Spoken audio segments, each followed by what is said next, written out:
Another topic that's been in the news, what effect has the governor's website posting of state university employee salaries had on the morale of professors and other employees? Good question.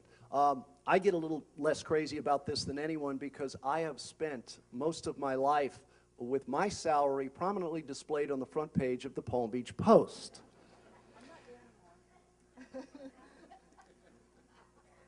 Literally. My mother raised all 6 of us by herself. My father died very young, when I was 3.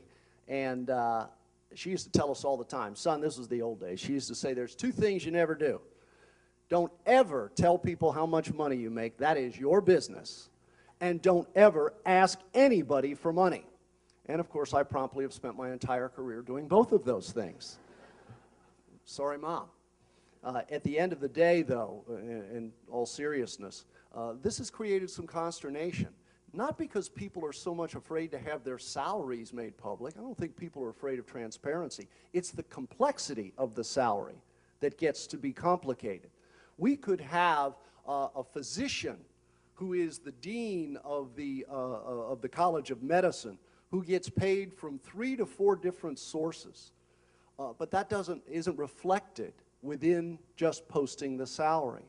So one of the things that we promptly did was reach out to the office and say, can we put a disclaimer or a qualifier at least in there so people will know that not all of these salaries are being paid by Florida taxpayers, that significant amounts of the higher salaries are oftentimes being paid through different funding streams that are not public at the end of the day, public by means of coming from taxpayers.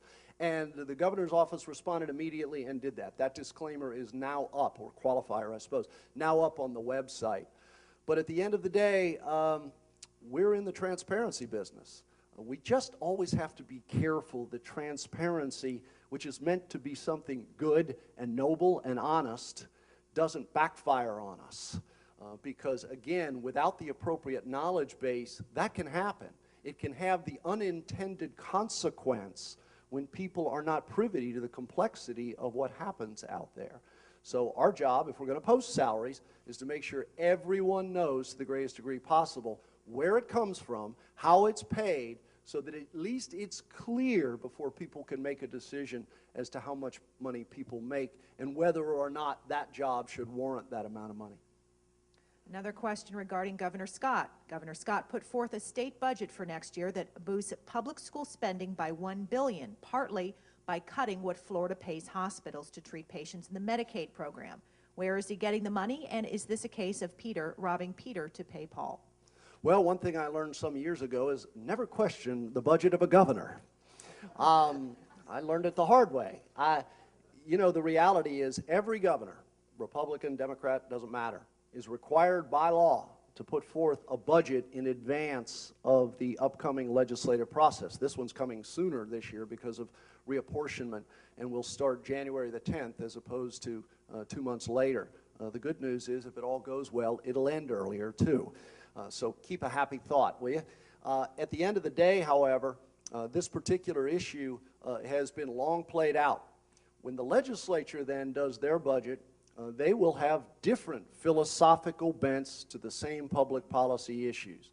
I can only tell you this as an educator, I'm pleased with this one because the state university system has had 27% of our general revenue cut over the past 5 years. Now the good news is most of that came 5 years ago, 4 years, and 3 years ago. The last 2, between what the state has done for us and because, and I mean this, I really mean this, because of the amazing courage of our student body to understand that a greater contribution from them was going to be necessary so that we did not decrease the quality of what we were offering to them. And what they said was, as long as you have transparency, as long, Chancellor, as we can see where that money is going, what it is doing, and giving us a return on investment that we hope to have by a higher contribution of tuition, we'll play, and they have. I'm not quite sure how many years you can go down that path, because if you were an incoming freshman 3 years ago, you've had a 15% tuition increase in each of your first 3 years, and now you're asking, what's it going to be for my senior year? Even though our in-state undergraduate tuition is 45th lowest in the United States, and it is, and that's a good thing. When you say that to someone who has paid 45% more for something, my town council friends will appreciate this, for a service over the past 3 years, they start to get a little nervous about how long you're going to keep this up. And 45% increase, even on the 45th lowest in-state undergraduate tuition, is hard to explain to the person who's paying it as what a bargain. So I think this year we need not only the resources to do our job, I'll go back to my original comments. How are we going to fulfill our commitment to creating a knowledge-based economy if we are not providing the appropriate resources? I understand we're in a terrible recession. Oh, nobody understands that more than I do. But it means prioritizing, and it means recognizing that if we don't get the education piece right in the middle, and there are many important competing interests that swirl around it, what will be the future of our state? Where are we going to be? And that's the call I think we all have to put out there. I don't envy governors. I don't envy members of the House and Senate, especially in the throes of a recession. These are brutal issues to deal with when there is little or no money. But there they are. And as people used to say to me, hey, Frank, you ran for this job. You said you'd figure it out. So figure it out. I get that question regularly when I appear before committees, and I think some of the members think it's a gotcha. Okay, Chancellor, you said you need $150 million more for state university system going forward. Where would you propose we get that money? And I'm not at all ashamed to remind them that I didn't run for the office. Okay? That belongs to the people who are squarely in the arena of doing budgets and making those priority decisions. If we could do this by Twitter, it would be a fascinating approach to operating a state. No can do. We've got to make these tough decisions and do what's right for the state of Florida. This will be helpful for parents. Can you talk about Florida's prepaid program benefits and drawbacks? The prepaid program, by the way, Colby John Brogan, is a proud member of the Florida prepaid tuition program. I'm not crazy, ladies and gentlemen. I may be inside the system, but I know where the costs of higher education are going. Prepaid is a very stable program. Now, having said that, and I'm on the board of prepaid by title, it is an incredibly stable portfolio that supports it. So if you are in prepaid or if you are considering prepaid, it still remains a very good way to prepare for your children, your grandchildren, your great-grandchildren's higher education future. Having said that, with the increased costs associated that are natural and some rather artificial based on the escalating cost of tuition at a rapid rate in Florida, at some point the people with prepaid will tell you they're going to have a problem. Now, as long as they can see it coming, that we can plan for it with prepaid. But explosive growth in the world of tuition, dramatic changes between the state's contribution to higher education and the student contribution could ultimately run the risk of rendering prepaid difficult to continue. That's just the mathematic and economic reality of the thing. But I will tell you, for those of us who are enrolled in it, or those who enrolled in it a long time ago and actually had young people use it, it remains a great way to lock in a higher education opportunity at today's cost. So it is quite an impressive program, and continues to be, by the way, on a national scale, one of the most impressive programs of its kind in the country. Last question. Which school's football team does the Brogan household cheer for on Saturdays? Are there any other questions that you all might have? You know, I'm going to give you a really serious answer to that. While I was president of Florida Atlantic University, I was also the president of the Sun Belt Athletic Conference, which is the conference that FAU belongs to for all of its athletic programs. And I came to a deeper realization during that time. I've always been a college sports enthusiast, but really became clearer in my mind of how important, if done right, college athletics can contribute not only to what goes on at a university, but in the whole world of higher education. I won't get into the economics about how much money big-time programs bring into a university. I will only say this. For those of us who do support athletics in the world of higher education, whether it's at universities or colleges, community colleges, play athletics, organized, NCAA, my concern is for the future. You see, Penn State is a major tragedy, but it also has set up the question, when does it get so big that it might prove to be a problem?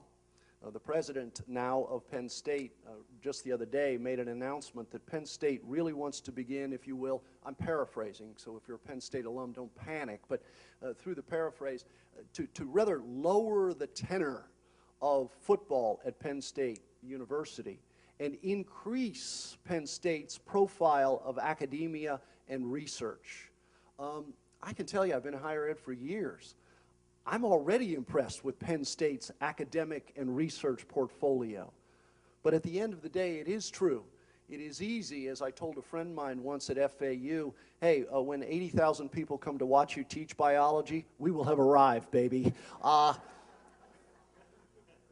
There is a tremendous responsibility, and we're all part of this. And it doesn't matter if you're a college sports enthusiast or whether you're not.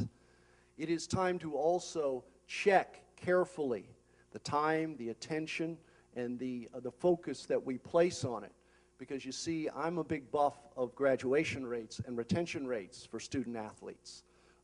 I believe that to bring them in and ultimately not see them graduate, no matter how good they were on the court, the diamond, the field, totally dissolves the importance of what we're supposed to be about, priority one, after health, safety, and welfare, if you remember the speech.